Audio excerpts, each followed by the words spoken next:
ఆత్మకూరును revenue డివిజన్గా వెంటనే ప్రకటించాలి. Senior న్యాయవాదుల డిమాండ్. అన్ని అర్హతలు ఉన్న ఆత్మకూరును వెంటనే రెవెన్యూ డివిజన్గా ప్రకటించి న్యాయం చేయాలని ప్రముఖ న్యాయవాదులు డిమాండ్ చేశారు. బుధవారం స్థానిక బార్ అసోసియేషన్ కార్యాలయంలో ప్రముఖ సీనియర్ న్యాయవాదులు వై తిప్పారెడ్డి, నారాయణ గౌడ్, అలాగే అధ్యక్షులు జీకే రాములు, ఉపాధ్యక్షులు దివాన్ జి అశోక్ కుమార్, ప్రధాన కార్యదర్శి ముక్తేశ్వర్ మాట్లాడుతూ 100 ఏళ్లుగా రాజుల సంస్థానంగా వెరజిల్లిన ఆత్మకూరు తాలూకా కేంద్రంగా కొనసాగి దన్వాడ, దేవరకద్ర, నర్వా, ఆత్మకూరు, అమరచింత, చిన్న చింతకుంట మండలాలకు ప్రజలకు విశేష సేవలు ఇక్కడి నుంచి లభించాయని అన్నారు. ఆత్మకూరును రెవెన్యూ డివిజన్గా చేస్తామని గత ముఖ్యమంత్రి కేసీఆర్ గారు ప్రకటించారని, అలాగే ఎన్నికల ప్రచారం సమయంలో ప్రస్తుత ముఖ్యమంత్రి రేవంత్ రెడ్డి కూడా ఆత్మకూరును రెవెన్యూ డివిజన్గా చేస్తామని ప్రకటించారని గుర్తు చేశారు. మక్తల్ నియోజకవర్గ శాసనసభ్యులు డాక్టర్ వాకిటి శ్రీహరి అసెంబ్లీలో ఇదివరకే 2 సార్లు ఆత్మకూరులో రెవెన్యూ డివిజన్గా ప్రకటించాలని డిమాండ్ చేయడంతో పాటు సభా దృష్టికి తీసుకెళ్లడంతో రెవెన్యూ మంత్రి పొంగులేటి శ్రీనివాసరెడ్డి కూడా ఈ విషయంపై జిల్లా కలెక్టర్కు ఆదేశాలు ఇస్తామని ప్రకటించిన విషయాన్ని గుర్తు చేశారు.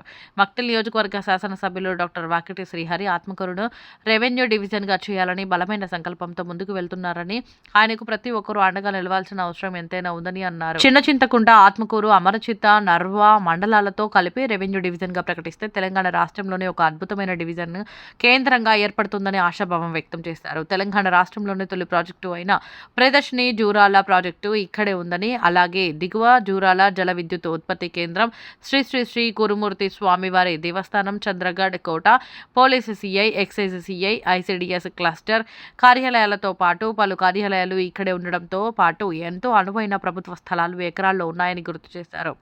ఆత్మకూరును రెవెన్యూ డివిజన్గా చేసేందుకు అన్ని అర్హతలు ఉన్నాయని, ఇతర ఏ ప్రాంతాలకు ఈ అర్హతలు కానీ అవకాశాలు కానీ లేవని, ఈ విషయంపై అన్ని పార్టీలు ఏకమై మక్తల్ శాసనసభ్యులు శ్రీ వాకిటి శ్రీహరితో పాటు కలిసి ముందుకు వెళ్దామని, రెవెన్యూ డివిజన్ను సాధించుకుందామని పిలుపునిచ్చారు.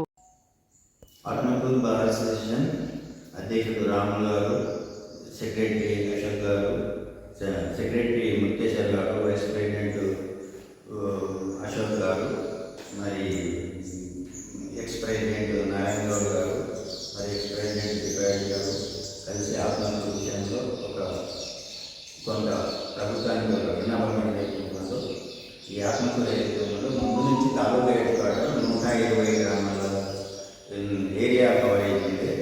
అటువంటిది అందులో ముఖ్యంగా జూరాల ప్రాజెక్టు ఆత్మకూరు ఏరియా లోపలనే ఉన్నది. మరి జెన్కో ప్రాజెక్ట్, పెద్ద జెన్కో ప్రాజెక్టు కూడా ఆత్మకూరు లోపలనే ఉన్నది. మరి ఇక్కడికి దగ్గర ఉన్న కురుమూర్తి దేవస్థానం కూడా చిన్న చింతకుంట మండలం, ఇంతకుముందు ఆత్మకూరు తాలూకా లోపలనే ఉన్నది. మరి ఇటువంటి పరిస్థితుల లోపల రెవెన్యూ డివిజన్ కావాలని పెద్దల ద్వారా ఇంతవరకు చాలాసార్లు అడిగినాము. అది ఫ్రూట్ఫుల్ కాలేదు. ఇప్పుడున్న శ్రీహరి గారు కూడా ఎమ్మెల్యే శ్రీహరి గారు కూడా ఆత్మకూరు రెవెన్యూ డివిజన్ ప్రయత్నం చేస్తూ ఉన్నారు. కానీ ఈ మధ్యలో టాక్స్ ఏవైతే ఉన్నావో ఒక్కొక్క ఎమ్మెల్యే ఒక్కొక్క మండలం కావాలనే కోరికతోనో ఏవైతే అర్హత లేవో దాని గురించి అడుగుతూ ఉన్నారు. గ్రామ పంచాయతీలను, ఇంతకుముందు గ్రామ పంచాయతీలను ఇప్పుడు రెవెన్యూ డివిజన్ చేయాలని అడగడం ఏదైతే ఉన్నదో సరైన పద్ధతి కాదు. ఇక్కడ ఆత్మకూరులో ఇంకా ఫెసిలిటీ కూడా ఏమున్నది అంటే టీటీడీ దేవస్థానం ఉంది, 50 ఎకరాల ల్యాండ్ ఉన్నది. ఇక్కడ పెద్దగా ఒక యూనివర్సిటీ కట్టాల్సిన, తెలంగాణ నుంచి ఒక యూనివర్సిటీ కట్టే కూడా సరిపోయే స్థలం ఉన్నది. మరి జూరాల ప్రాజెక్ట్ ఉన్నది, ఇది ఉన్నది. దాని కొరకు కోర్టు ఉన్నది. 40 సంవత్సరాలు అయింది ఇక్కడ కోర్టు ఎస్టాబ్లిష్ అయ్యి. మరి జెన్కో ప్రాజెక్టు అన్ని ఫెసిలిటీస్ ఉన్నాయి. ఆత్మకూరు రెవెన్యూ డివిజన్ కావాల్సిన ఫెసిలిటీస్ అన్నీ ఉన్నాయి. ఒకవేళ వనపర్తి జిల్లాలో చేరడానికి మేము ముందు నుంచి వ్యతిరేకతనే వెలిపించినాము ఆత్మకూరు వాళ్ళను. అయినా కూడా ఆత్మకూరును మహబూబ్నగర్లో కలపకుండా ఆ రోజు దీంట్లో కలిపినారు. ఇప్పుడు